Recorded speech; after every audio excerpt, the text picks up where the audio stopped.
आखिरकार करीब 4 साल बाद राजस्थान में वैध बजरी खनन का रास्ता साफ हो गया है। सुप्रीम कोर्ट ने बड़ा फैसला सुनाते हुए वैध बजरी खनन शुरू करने के लिए सीईसी की सिफारिशों को मंजूर कर लिया है। माना जा रहा है प्रदेश में 82 लीजों में नियमानुसार बजरी खनन जल्द शुरू हो जाएगा, जिससे न केवल जनता को सस्ती बजरी मिलेगी बल्कि बजरी माफिया भी खत्म होगा। इसके साथ ही सरकार को भी मोटा राजस्व मिलने लगेगा। ये रिपोर्ट देखें। कौन नहीं चाहता कि उसका खुद का मकान हो, लेकिन राजस्थान में करीब 4 साल से लगी बजरी खनन पर रोक इसी सपने के पूरे होने में रोड़ा बनी हुई थी। दरअसल 16 नवंबर 2017 को सुप्रीम कोर्ट ने लगाई बजरी खनन पर रोक, लेकिन इसके बाद पनप गया अवैध बजरी खनन का काला कारोबार। सुप्रीम कोर्ट ने राज्य सरकार को दिए अवैध खनन रोकने के आदेश, लेकिन संसाधनों की कमी से अवैध कारोबार पर नहीं लग पाया अंकुश। बजरी ट्रक ऑपरेटर्स वेलफेयर सोसाइटी की ओर से दायर हुई पिटीशन, वैध बजरी खनन के लिए सीईसी के गठन को लेकर रखी गई दलील।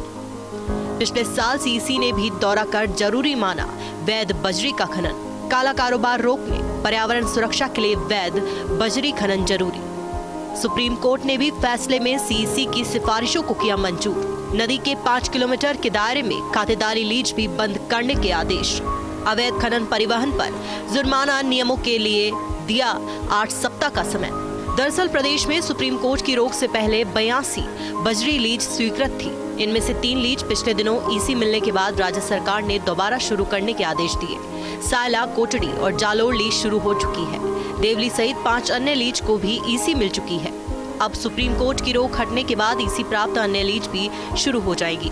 जैसे 13 महीने 5 दिन जिस लीजों अलग अलग लीजों का टाइमिंग थोड़ा बहुत फर्क आ सकता है, लेकिन जिनका जो समय बाकी बचा है उस समय के लिए उनको वापस से लीजें उनकी वो लागू इफेक्ट में आ जाएगी और उनमें खनन कार्य चालू हो जाए। खातेदारी जो 5 किलोमीटर के दायरे में, नदी से 5 किलोमीटर के दायरे में जो खातेदारी लीजें उनको तुरंत प्रभाव से बंद कर दिया गया है, जैसा कि सीईसी ने रिकमेंडेशन की थी, उन सभी को मान लिया गया है। खातेदारी लीजें एक्चुअल में तो राजस्थान में देखा जाए तो बहुत कम खातेदारी ऐसी लीजें थी जिनके अंदर बजरी डिपोजिट था। अन्यथा इन खातेदारी लीजों को लेकर के खातेदारों द्वारा इनके रवन्यों का मिसयूज करके अवैध खनन माफियाओं को इनको सपोर्ट किया जा रहा था, जिससे अवैध खनन माफिया राजस्थान में इतने फल फूल गए थे कि प्रशासन को और किसी भी जिसको कहा जा सकता है कि व्यवस्था को कोई मान ही नहीं रहे थे। उनका बहुत बड़ा एक तांडव चालू हो गया था राजस्थान में, उसका एक खात्मा हो जाएगा। वैध बजरी खनन से रुक सकेगा बजरी का काला कारोबार, आम जनता को भी मिल सकेगी सस्ती बजरी। प्रधानमंत्री आवास योजना, मुख्यमंत्री आवास योजना, पीडब्ल्यूडी, एनएचएआई समेत अन्य सरकारी निर्माण कार्य भी होंगे सुचारू। प्रदेश के बिल्डर्स को भी मिल सकेगी बड़ी राहत। सस्ती बजरी से प्रोजेक्ट लागत होगी कम, तेज होगा काम, आमजन को भी महंगे आशियाने मिल सकेंगे सस्ते दाम पर। राजस्थान के अंदर वैध बजरी खनन कार्य वापस से चालू हो जाएगा और राजस्थानी नदियों में जो खनन कार्य बंद पड़ा था वो चालू हो जाएगा। प्रदेश की जनता को जो 4 साल के लिए महंगी दरों पर अवैध माफियाओं से जिस तरीके से बजरी खरीदनी पड़ रही थी, उससे एक छुटकारा मिल जाएगा। प्रदेश की जनता को सस्ती दरों पर सुलभ और अच्छी क्वालिटी की बजरी उपलब्ध होना चालू हो जाएगा। प्रदेश की जनता को और मजदूरों को एक रोजगार मिलेगा और प्रदेश के अंदर रेवेन्यू की एक गवर्नमेंट को भी एक रेवेन्यू कलेक्शन बढ़ेगा। सुप्रीम कोर्ट के बजरी खनन बंद करने के आदेश के पीछे का सच समझना भी जरूरी है। 2013 में राज्य सरकार ने किया था बड़ी लीज जारी करने का फैसला। 82 बड़ी लीज के लिए निविदाएं मांगी, 51 करोड़ रुपए रखी रिजर्व प्राइस। लीज लेने वालों ने समूह बनाकर 467 करोड़ में कर लिया अपने नाम।